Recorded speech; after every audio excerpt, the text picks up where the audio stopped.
Texting. We are back. Segment 2 on a Wet My Whistle. We Heat Wednesday. Here in the sack, IDD, for those who know I don't disagree. I am the highly questionable Roger Miliacci, flying solo tonight. The double will be back on Saturday night, Friday night, Saturday, whichever night we do this. Segment 2, all things NCAA college football, week 3. The Boston College Eagles, I think for the first time, I don't know, I want to say a decade. Maybe it is. Maybe it's been a long time. I don't remember. It's been that long. Are nationally ranked. That's right. This is not a misprint. As of today, the AP poll, top 25. Georgia, of course, no surprise there. Texas up to 2. Ohio State 3. Alabama 4. Missouri 5. Or rather, Mississippi. Ole Miss. Eli Manning 6th, 5th. Missouri 6th, which is BC's opponent this Saturday. Tennessee 7th, Penn State 8, Oregon 9. Miami is the first ACC entry at 10. Then you've got USC 11, Utah 12, Oklahoma State 13, Kansas State 14, Oklahoma 15, LSU, who righted the ship last week, 16. Michigan, who got bum blasted by Texas, 17. Notre Dame, after embarrassing themselves, drops from 5 to 18. Can't believe they're still in the top 20 after that. Louisville, the second ACC entry at 19, undefeated. Arizona 20, Iowa State 21, Clemson 22, Nebraska 23 after bitch slapping Colorado, and your BC Eagles 24, followed by Northern Illinois. This is the team that upset Notre Dame over the weekend. So there they are, 24th ranked and heading into a lion's den, if you will. Missouri, who of course, when you look at the overall the standings, well, I had them there. I'm sorry. But when you look at the standings, Missouri, who I believe is in the strongest conference in America, the Southeastern Conference, if I'm not mistaken. Yes, they are. Of course they are. Alabama, Georgia, Missouri, Oklahoma, Miss, Texas, and Tennessee, LSU are all ranked. So for my math here, this is the SEC. 1, 2, 3, 4, 5, 6, 7. Out of the top 25 teams in America, 8 of them reside in the SEC. One of them is BC's opponent. I can't tell you how much I'm looking forward to this. And if you're a football fan and you're from the Northeast, you should be looking forward to this, because this is the definition of statement game. Billy O'Brien has taken the talent on that roster, added some transfers to the group, and he's an offensive guy, so he has really turned them into a threat offensively, dual threat. They can run it and they can throw it. And just to give you an indication, again, it's a small sample size, but the quarterback so far, Castellanos, has completed 73% of his passes. He's averaging 13 yards per reception. He's thrown 6 touchdowns, no interceptions. And he's also a runner, and he's not running a lot because he doesn't have to, but when he does run, he's run 15 times, 81 yards, 5.4 yards a carry, and a rushing touchdown. So he's a dual-threat quarterback, but he doesn't have to run a lot because of the weapons around him. Most notably, our guy T. Ward here. This kid's a transfer from Florida State, Trayshawn Ward. He is a senior from Plant City, Florida. He is, so far in the season, he's averaging 6 yards a carry when he's running the ball. And then as a receiver, he's equally been impressive. He's, what does he have here? Where are his stats? I'm sorry, I backed up. As a receiver, he's got 4 catches for 91 yards and 2 touchdowns. So he's a dual threat on the outside. And so BC has 2 guys like this. And a slew of others in terms of they've got a great supporting cast. The defense has been solid, if not spectacular, especially in the secondary. And unlike Missouri, they've played a team. Because Missouri, who is 2-0 and looks impressive, and they're in the SEC, so they're going to get the benefit of the doubt. But when you look at Missouri's opponents in the first 2 games, this is laughable. I mean, it's laughable. They did what they were supposed to do. They beat, Appalachian State 51-0, and then that powerhouse from up north. Oh yeah, Buffalo State. Don't you follow them every week like me? They beat them 38-0. So far, no one has scored on this team. But again, Appalachian State, Buffalo State. So what do you make of this? I mean, this is a litmus test for them. as well, because BC has at least gone down into Tallahassee and beat a ranked opponent on the road. So Missouri hasn't seen anything like Florida State. And Florida State may be slumping right now, but they're better than the two teams I just talked about by a country mile. So, I mean, this is a real good test. And this is a winnable game for Boston College. Missouri has got a quarterback, a senior. He's been around the block. He is good. But again, he has yet to be tested this season. BC will provide that test.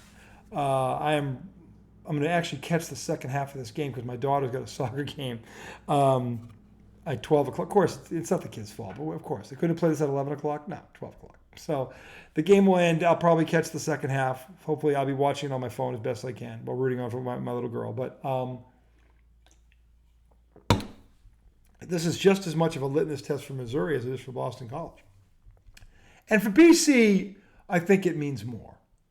And I'll tell you why. The ACC is thought of by many football experts as a second-tier conference. Yeah, they're in the Power Four, but in the Power Four, they're considered fourth. Because Clemson, since Goldilocks left and went to the NFL, that's sunshine. Or, Trevor Lawrence, for those of you not in the know. They haven't been the same program. They won 2 national championships in the past 10 years, but they haven't been the same program. Miami keeps teasing us. Are they back? Are they not back? Are they back? Right now they're ranked 10th. They did go down into Gainesville and smack the Gators around. That was no fluke. So maybe they're back. We'll see. Florida State so far, their head is rammed up their ass. Who knows what they are? Clemson is undefeated, but it's early, so we don't know. And then there's Louisville, who has talent and has had talent historically. Lamar Jackson comes to mind. But I mean, where are they really? I mean, they're ranked 19th, but how good are they really? I don't know. This is a chance for BC and for Bill O'Brien, really, to really establish the Boston College Eagles. Because if they go into Missouri and they beat this team, which I believe they can, that is the nation's going to have to sit up and look. Because right now they're a cute little story. And that's all they are. And that's all they've earned, quite honestly. Florida State looks down this year. So unless Florida State rights the ship, that win's not going to have the weight that it had a week ago. We'll see what Florida State does. If Florida State starts to win, turns their season around, ends up with 9 wins, then it's going to mean more. We'll see. But right now, this is the team. If they go in and they beat a top 10 team on the road from the SEC, who has won by a combined score of what?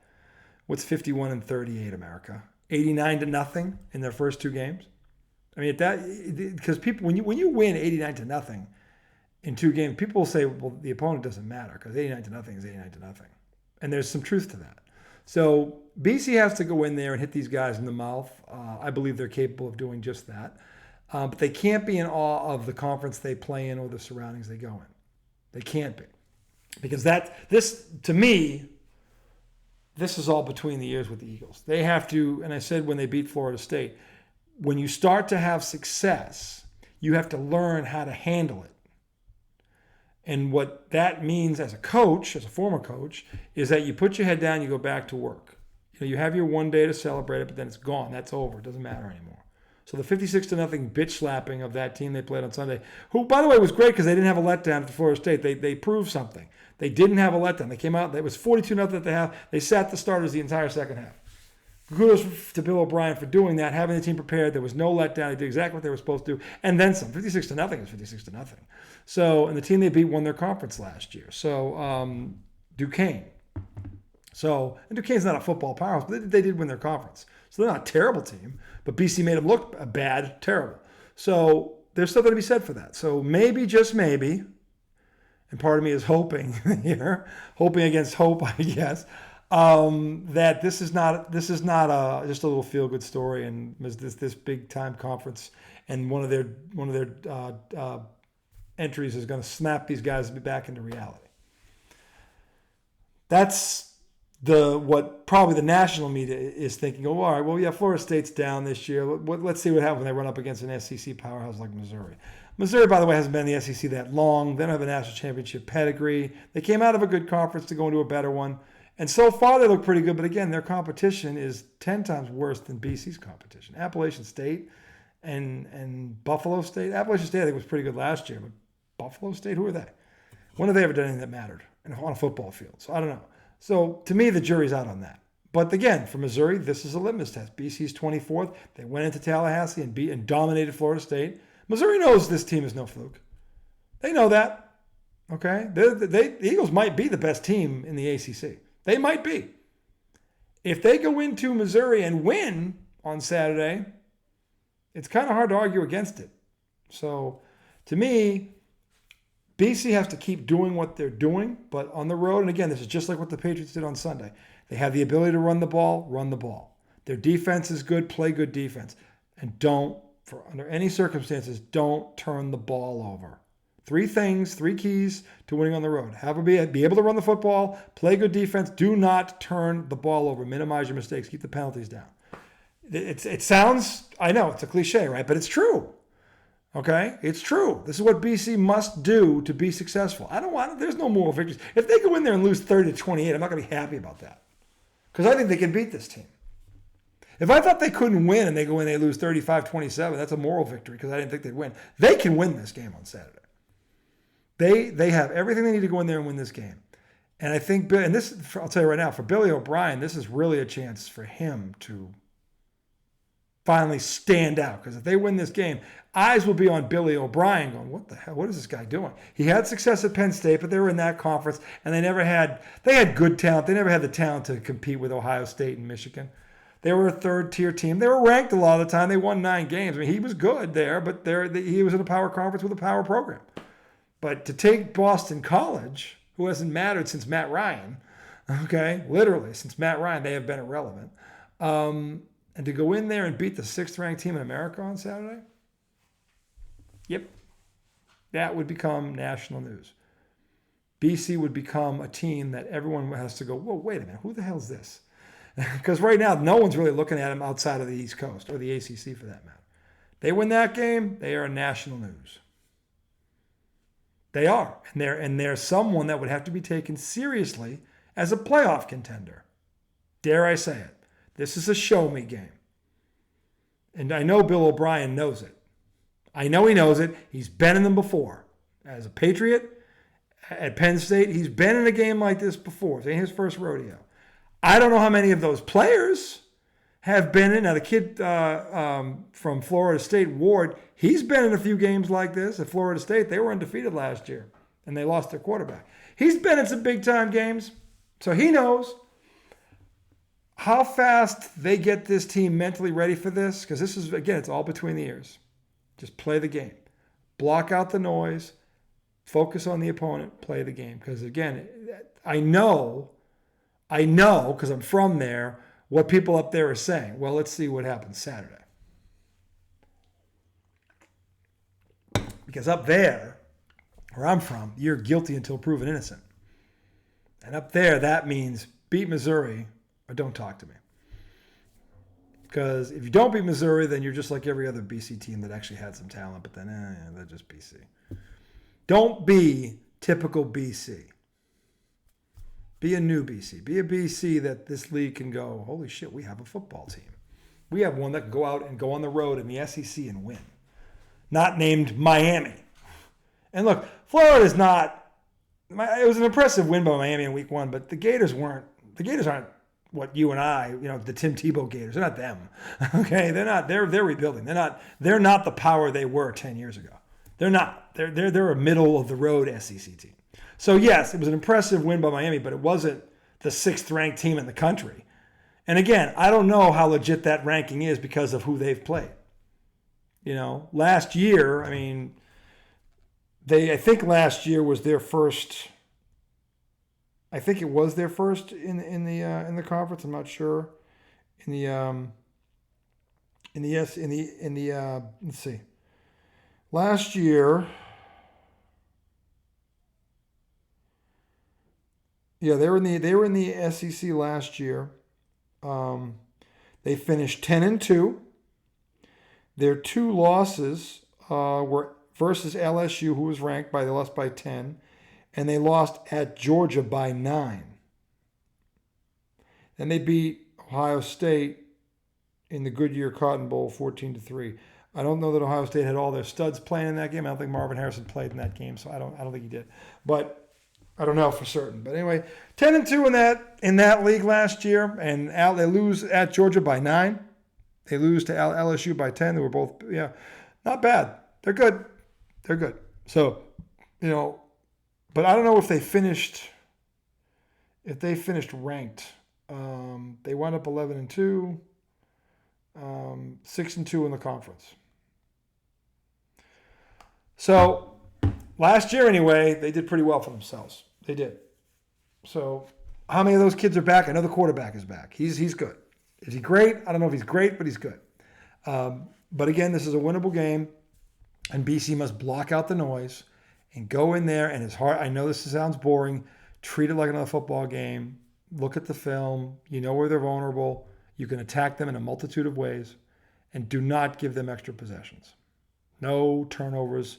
Minimize the penalties. And if they can do that, they have a legit chance to win that game on Saturday. I'm not going to make a prediction on this because I honestly don't know what's going to happen.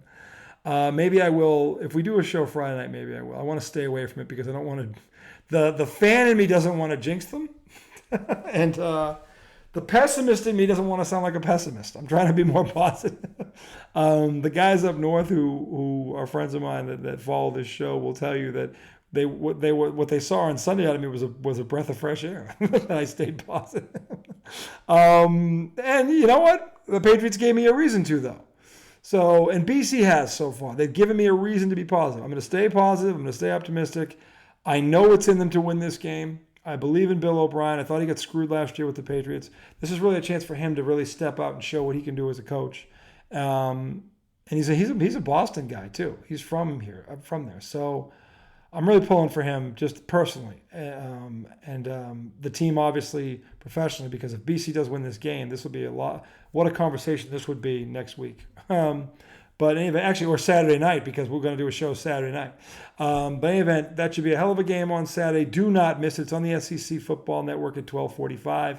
I will be tuning in for the second half, and if we do a show Saturday or Friday night, if it's Friday, maybe I'll predict it. But if it's Saturday night, I'll certainly recap it, and hopefully I'll be smiling and not going, here we go again.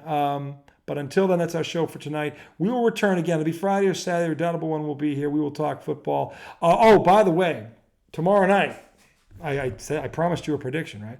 I don't have my record yet from last week, but I got my tail kicked.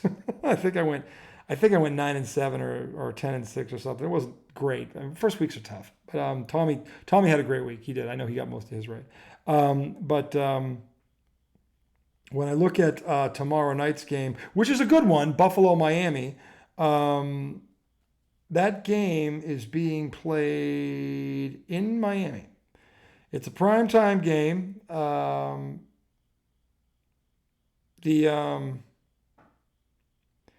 Miami's banged up in the backfield. They are at home. Buffalo struggles down there in the heat. And when they say they're injured in the rushing game, Miami has a lot of running backs, though. So if you're losing one or two, you still got two more. Buffalo had to come back and beat the Cardinals on Sunday. Miami had an impressive win against Jacksonville, who look, Jacksonville, we don't know what they are yet. 2 years ago, they were a playoff team. Last year, they kind of nosedived at the end. But on paper, Jacksonville certainly is rated higher than the Cardinals are at this point. So I'm going to give the edge to Miami. I'm going to predict them to win that game. It's an AFC East game. It'll be close. But I've got Miami winning that game tomorrow night, and I think it'll probably come down to the fourth quarter. Unless Buffalo turns the ball over. See, here's the thing. If Josh Allen takes care of the ball, then Buffalo has a chance to win this game. If Josh Allen tries to do too much, which he has a propensity to do in games like this is when Miami takes advantage. Let's be honest, most teams, good teams, take advantage when he tries to do too much. If he stays within the game plan and doesn't force it, Buffalo can win this game in the fourth quarter. If he does what he has a propensity to do in games like this, it'll be close for a while, but then he'll make that mistake trying to force it, or instead of taking the check down, he'll throw downfield into double coverage trying to throw a home run, and that's usually when he gets into trouble. So we'll see if that happens. I've got Miami winning that game in a close one. It'll be I think a touchdown or less. But if it's turnovers, it could be more. We'll see what Josh Allen does. But that's what I think about tomorrow night. So Dolphins over the Bills in week 2 to start week 2. We'll return Friday or Saturday night. Whenever we do, we will have the pick segment for the NFL, recap of Boston College, or if it's Friday night, Boston College, and we'll give you a WNBA update. Where are the playoff standings right now? What's going on coming into the last week or so of the season? It's going to be exciting, and there is an MVP race to talk about. So we will discuss that then. But until, 48 or 72 hours from now, for the redoubtable one who is sleeping, the highly questionable one, you boys and girls know the drill. Thirsty Thursday. What's Friday? Freestyle Friday? Freestyle Friday, Freeform Friday. You guys get it done. The weekend is coming. It's closing in. Our first game is tomorrow night. You guys know the drill.